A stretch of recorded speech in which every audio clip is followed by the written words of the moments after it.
கிருஷ்ணிக்கான சோத்துல மண்ணள்ளி போகிறதுக்கு உங்களுக்கு எங்க கேர்பே டேம் தான் கிடைச்சா? மற்ற டிஸ்ட்ரிக்ட் பசங்க வச்சுக்கோங்களேன், எங்க ஊர் தண்ணியை பாருங்க சும்மா சர்பத் மாதிரி இருக்குன்னு சொல்லுவாங்க. எங்க ஊர் தண்ணியை பாருங்க, இதெல்லாம் என்ன சொல்றதுனே தெரியல எனக்கு. நம்ம கேர்பே டேம் தண்ணியில என்ன பிஹெச் லெவல் இருக்குன்னே தெரியல. இங்க பாருங்க எவ்வளவு பேர் மீன் செத்து போயிருக்கு.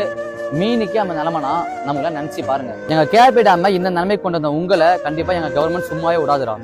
இது நம்ம டிஸ்ட்ரிக்ட் இஷ்யூவா மட்டும் பார்க்காதீங்க, கண்டிப்பா இது நம்ம ஸ்டேட் இஷ்யூவாக வாய்ப்பு இருக்கு. நான் ஏன் சொல்றேன்னா, நம்ம கேர்பே டேம் தண்ணி பார்த்தா இங்க மட்டும் இருக்க போகுது இல்ல, தென்பெண்ணாறுல மிக்ஸ் ஆகி நம்ம ஸ்டேட்ல இருக்க நிறைய டிஸ்ட்ரிக்ட் போகுது. நம்ம கேர்பே டேம் பாத்தீங்கன்னா லவ்வர்ஸ் போன என்ஜாய் பண்றதுக்கோ பசங்களுக்கு வந்து விளையாட்டுக்கோ மட்டும் இல்லைங்க. நம்ம கேர்பே டேம் பார்த்தா நம்ம கிறிஸ்டியனோட அடையாளம், அந்த அடையாளத்தை நம்ம தான் காப்பாற்றி ஆகணும். இந்த வீடியோ பேசி அப்லோட் பண்றதுனால மட்டும் இந்த கேர்பே டேமை காப்பாற்ற முடியாது. கண்டிப்பா இந்த வீடியோ பார்க்குற நீங்களும் சப்போர்ட் பண்ணணும். முடிஞ்ச அளவுக்கு உங்க ஃப்ரெண்ட்ஸ் ஃபேமிலி சொல்லி எல்லாருக்கும் ஷேர் பண்ணி இந்த நியூஸை தெரிய வைங்க. நம்ம கிறிஸ்டியன் அடையாளமான நம்ம கேர்பே டேமை நம்ம எல்லாம் சேர்ந்து தான் காப்பாற்றி ஆகணும். சேவ் கேர்பே டேம்.